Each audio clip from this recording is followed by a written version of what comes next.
ঠিক আছে। নতুন রেসিপিটা দেখার জন্য তোমাদেরকে পুরো স্ক্রিনের দিকে লক্ষ্য রাখতে হবে, ঠিক আছে। দেখতে থাকো, অবশ্যই আজকে একটা নতুন ইউনিক রেসিপি। তো চলো, তো আজকে ইউনিক রেসিপিটা করার জন্য আমি প্রথমে মিক্সি করে নিয়েছি, ঠিক আছে। মিক্সিতে আছে দেখো ছোলার ডাল, মটর ডাল,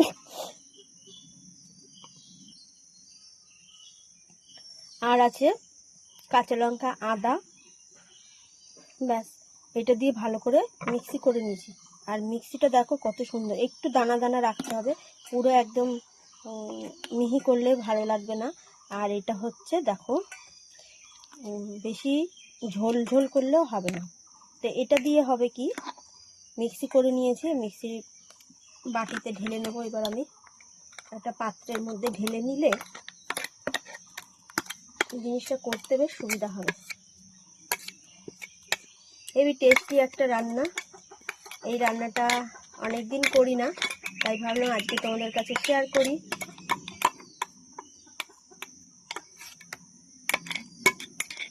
মিক্সি বাড়িতে থাকলে কতটাই না সুবিধা বলো। তাই যাই হোক,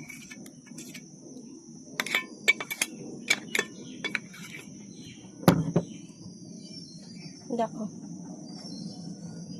এই যে একদম অনেকটাই হয়েছে, তাই না। এইবার আমি কি করব, এর মধ্যে দেব পরিমাণ মতো লবণ, ঠিক আছে। এবার দেব পরিমাণ মতো হলুদ।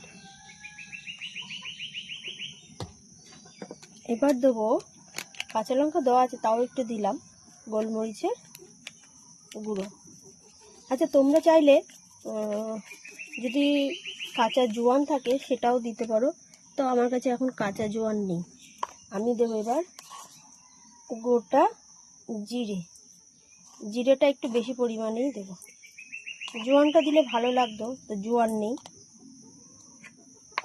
তাই গোটা জিরেই দিলাম। আর দেবো 2 দানার মতো মিষ্টি, অল্প, ঠিক আছে। বেশি দেওয়া যাবে না। এই মানে মিক্সির বাটিটা ধুয়ে অল্প করে জল দিতে হবে, তার জন্য একটু জল নিয়ে নিই মিক্সির বাটিতে।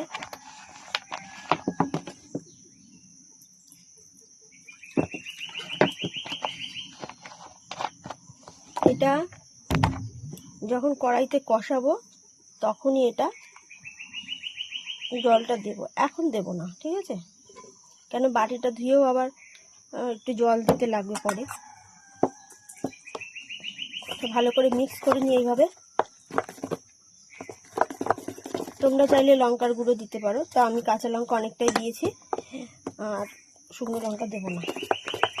আচ্ছা, তোমরা চাইলে হিং দিয়ে ভাজতে পারো, হিং দিতে পারো। আমি হিংও দেবো না, হিং খাওয়া হয় না সেরকম একটা, তোমাদের দাদা ঠিক পছন্দ করে না। তাই যাই হোক, এইভাবে মিক্স করে নিচ্ছি। তোমরা কি গেস করতে পারছো কি রান্না হচ্ছে হবে? গেস করতে পারছো কেউ? তো এইভাবে একটু নুন মিষ্টিটা ভালো করে মিশে যাও, ঠিক আছে। তারপরে আবার আসছি। এবার কড়াই বসিয়ে দিয়েছি, কড়াইতে অল্প করে একটু তেল দেবো, একদমই অল্প দেব। তেলটা গরম হয়ে গেছে। এবার বাটার মতো গুলিয়ে রেখেছিলাম সেটা দিয়ে দিলাম। এই ডালের পেস্টটা করেছিলাম সেটা দিয়ে ভালো করে একটু কষিয়ে নিই। আজকে যেহেতু শুক্রবার আমি নিরামিষভাবে করছি, তোমরা চাইলে এর মধ্যে কিন্তু মিষ্টি করার সময় রসুনও দিতে পারছো, ঠিক আছে। রসুন দিলে আরেকটা রকমের টেস্ট হয়, আর বিনা রসুনে আরেকটা টেস্ট হয়। এইভাবে একটু ফ্রাই করে নেবো। নুন মিষ্টি পরিমাণ মতো তো দিয়েই দিয়েছি, দেখেছো, আর কিছুই দেবো না, শুধু একটু কষিয়ে নেব। আচ্ছা, বাটি ধোয়া জলটাও দিয়ে দেবো, কেন বাটির মধ্যে না অনেকটাই ডালের মিক্সটা রয়ে গেছিলো, আর সেটা দিয়ে দিলাম। আর একটু জলটা দিলে ভালো হবে, সেই সব ভালো করে এইভাবে নাড়িয়ে চাড়িয়ে মশলাটাকে মানে ডালের যে পেস্টটা একটু এরমধ্যে ফ্রাই করে কষিয়ে নেব আর কি। ঠিক আছে, যেই আঠাটা হয়ে যাবে তখন নামাবো, এখন নামাবো না।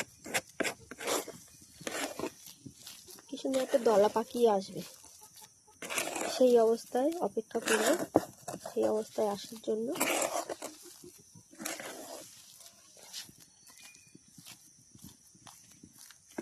আস্তে আস্তে নিবু নিবু আজে, বেশি আঁচ জোরে দেওয়া যাবে না, অল্প অল্প আজেই করতে হবে।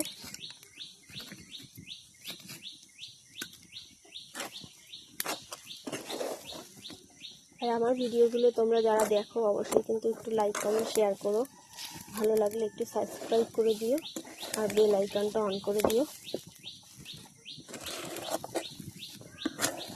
তো দেখো এইভাবে কিন্তু আমি শুকনো শুকনো করে কষিয়ে নিচ্ছি। কষানোটা হয়ে যাক, আবার আসছি। ডোটা কত সুন্দর হয়ে গেছে, বেশ আর কষাতে লাগবে না, একদম দলা পাকিয়ে যাচ্ছে, দেখতেই পাচ্ছ। এই অবস্থায় নামিয়ে দেবো। এই থালাতে নামাবো, তাই থালার মধ্যে একটু তেল লাগিয়ে দেবো। ঠিক আছে, তেলটা ভালো করে ব্রাশ করে দিলে ভালো হয়, তো ব্রাশ করিনি, ব্রাশটা আনতে মনে নেই, তাই যাই হোক এভাবে লাগিয়ে দিলাম। এবার এই ডোটা আমি এর মধ্যে দেব।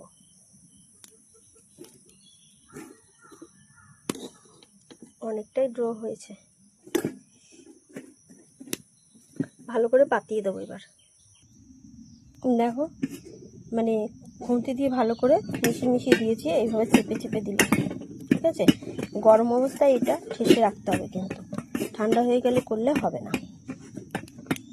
এইভাবে চেপে চেপে করে নিলাম। ঠিক আছে, তো ততক্ষণে আমার ভাতটা হয়ে যাক, এটা একটু জমে যাবে, তারপরে দেখাবো বাকিটা। আবার এদিকে ভাত বসিয়ে দিয়েছি। ঠিক আছে, ভাত ফোটার মতো হয়েও এসেছে, একটু পেঁপে সেদ্ধ দেবো, তাই এটা ভাতে দিয়ে দিলাম। ঠিক আছে, চাপা দিয়ে। আর এদিকে দেখো আলু কেটে নিয়েছি ডুমডুম করে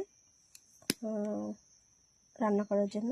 আর এদিকে এটা অনেকটাই শক্ত হয়ে এসছে, আর এদিকে লঙ্কাও কেটে নিয়েছি। ঠিক আছে, রান্না করার জন্য। এবার চলো এটাকে আরেকটু ঠান্ডা হবে তো হয়ে যাক, তারপরে আসছি আবার। চলো এবার এটাকে পিস পিস করা যাক। ঠিক আছে, পিস পিস করে নিই।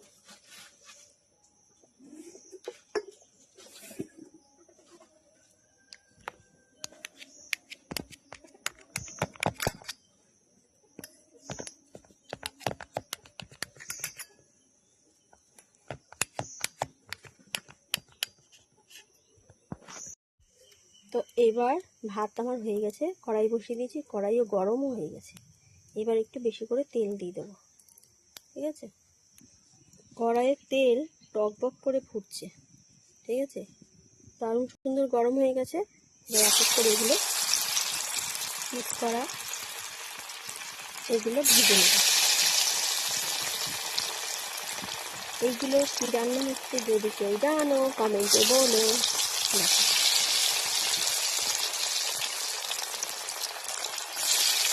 তোমরা ঠিকই ভেবেছো, ধোকা খাওয়াবো আজকে। ধোকা করার জন্য আমি দেখো কত সুন্দর করে কেটে নিয়েছি, আর বড়শিগুলো কি সুন্দর হয়েছে না, একদম খাসা হয়েছে বড়শিগুলো, এত সুন্দরভাবে আমিও ভাবিনি। তো অল্প অল্প করেই ভেজে নিই, লাল লাল করে। দেখো তেলের মধ্যে একটু লবণ দিয়ে দিয়েছিলাম যাতে ভেঙে না যায়, তাই জন্য একদমই লাগছে না, সুন্দর লাল লাল ভাজা হচ্ছে। এইভাবে লাল লাল করে ভেজে নেওয়া যাক, তারপরে দেখাচ্ছি আবার। দেখো এরকম ছাকা তেলে কিন্তু ভাজতে হবে, ছাকা তেলে না ভাজলে কিন্তু ভালো টেস্ট আসবে না। ঠিক আছে, দেখো কত সুন্দর ভাজা হচ্ছে। এবার এক এক করে নামিয়ে নেওয়া, আর বেশি ভাজতে লাগবে না, লাল লাল করে ভাজা হয়ে গেছে।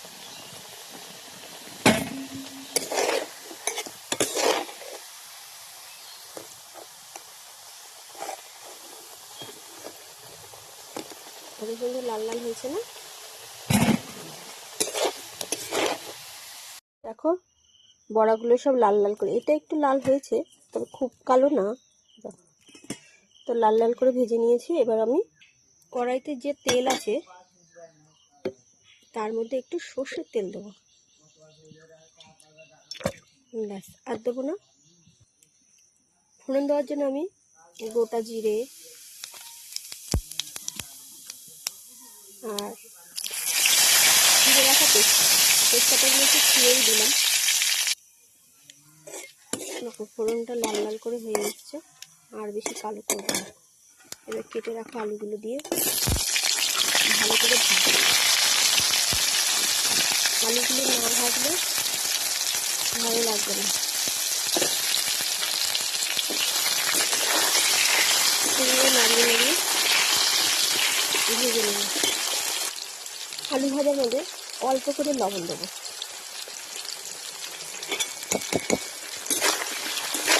নতুন আলুটাকে লাল লাল করে পুরো আলুটাই ভাজতে হবে।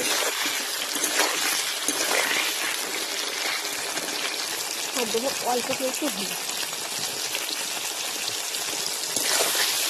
এই দেওয়ার কারণে তো আলুটা কালার হবে আর একটু নুনটা ঢুকবে, তাই জন্য ভাজার সময় দিলাম।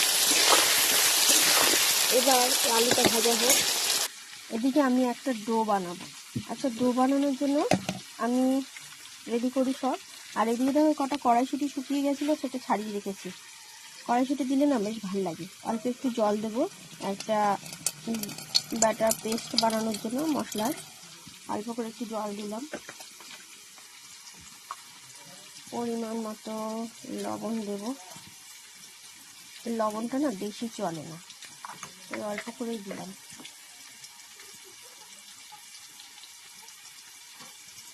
আর দেবো হলুদ,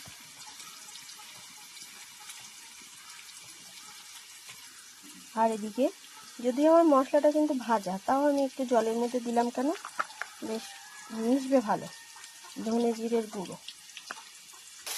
দেখো আলুটাকে লাল লাল করে ভাজা হচ্ছে, ঠিক আছে? কিন্তু এটা গায়ে ভাজা ভাজা ভাব হচ্ছে, এরকম লাল লাল করেই ভাজা হবে। এর মধ্যে না আমি কেটে রাখা লঙ্কাগুলো দিয়ে দেবো। লঙ্কাগুলো থেকে তাহলে একটু ঝাল বেরাবে, ঠিক আছে? একটু ভাজা হয়ে যায়। আর এদিকে মশলা করার সময় আমি একটু গোলমরিচের গুঁড়োও দিয়ে দিলাম, ঠিক আছে, অল্প করে। এই হচ্ছে আমার ব্যাটারটা রেডি করে নিয়েছি।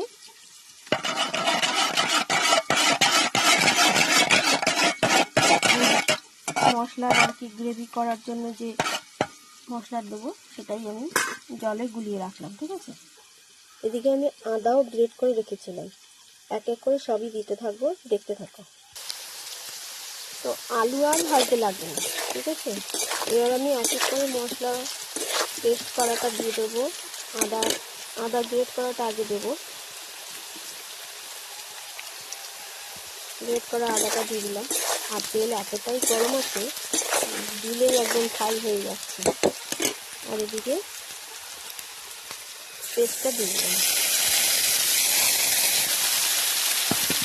দিয়ে ভালো করে এইভাবে মশলাটা থেকে জলটা যখন শুকিয়ে যাবে, একটা গা থেকে তেল ছাড়বে, সেই পর্যন্ত আমি কষাতে থাকবো, ঠিক আছে? চলো কষানো হলে দেখাচ্ছি আবার। এত সুন্দর মশলাটা মানে অনেকটাই কষে এসছে, আমাকে গা থেকে তেলও ছেড়ে দিয়েছে। এবার আমি এর মধ্যে একটু চিনি দেবো। আর তোমরা চাইলে নামানোর আগে দিতে পারো, তবে আমি এখনই দিলাম। আর বেশি কষাবো না, কষানো হয়ে গেছে।